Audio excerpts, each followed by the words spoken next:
Revelation 18. Chapter 18 of the book of Revelation describes the judgment of Babylon and lament for Babylon. As soon as we open chapter 18, we encounter Yohanan or John, who sees the angel. Yohanan says, this is Revelation chapter 18 verse 1. After these things, I saw another angel coming down from heaven, having great authority, and the earth was illuminated by his glory. The great power of the angel contrasts the power of the dragon, beasts, and the harlot, and the kings of the earth. When we live in this world, it is very difficult to believe that evil, corruption, and greed will come to an end. However, the powers that be, by the way, don't really believe that such an end will come. However, God has another plan. God sends his herald who proclaims with a loud voice, and this is Revelation chapter 18 verse 2. The herald proclaims, "Fallen, fallen is Babylon, the great." We have heard this message before. In Revelation 16, this message is repeated several times, and now we hear it again. Why do we see this message again? Here is a question. Why? Why do we need this repetition? There are many reasons for that. Let's look at some of them. Let's look at the most obvious reasons. First, we need hope. When the Hebrews in Egypt were enslaved and surrounded by taskmasters, it was very difficult to believe in deliverance. When we are surrounded by lawlessness today, it is very difficult to imagine that it will come to an end. But it will definitely come to an end. God is faithful and his promise is amazing. Revelation is a prophecy of hope. This is the name of our series. This is the title of our series. Second, the angel clearly points to the source of earthly power and wealth. This is a connection with a harlot. Paul says, 1 Timothy chapter 6 verse 17, "Direct those who are rich in this present age not to be proud or to fix their hope on the uncertainty of riches, but rather on God, who richly provides us with everything to enjoy." So we see it's uncertainty of riches. Third, chapter 18 contains a call. In verse 4 we read, "Then I heard another voice from heaven saying," what does this voice say?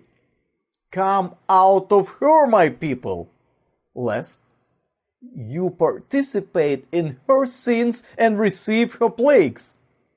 The prophet's joyful tone changes to a warning one. Where are God's people? According to this text, God's people are visiting a harlot. This may sound offensive, but nevertheless, Revelation clearly calls, "Come out of her, my people. Come out of her." The problem is that the riches and honors of this world are very attractive to those who are trying to worship God. The message of Revelation is not directed only to Babylon. God's message is also directed to us. If we do not want to suffer the punishment of Babylon, then we must not participate in sins of Babylon. The end of Babylon is a preordained end. The kings of the earth who committed fornication with the harlot will cry about her fate, but with these tears they will not help Babylon, since they have no power to fight against God's judgment. Not only kings will cry. Revelation 18, chapter 15, reads, "The merchants who became rich from her shall stand far off, for fear of her torment, weeping and mourning." While there will be grief over the fall of Babylon before the second coming of the Messiah, the reaction in heaven and among the righteous who are in heavens will be the opposite. Verse 20 reads, "Rejoice over her, O heaven, and you, Kedoshim, or the holy ones, and prophets, for God has judged her condemnation of you." Let's pay attention to the phrase "of you." This phrase tells us that heaven, the righteous, and the prophets clearly see the intentions of the false religion of Babylon and condemn her.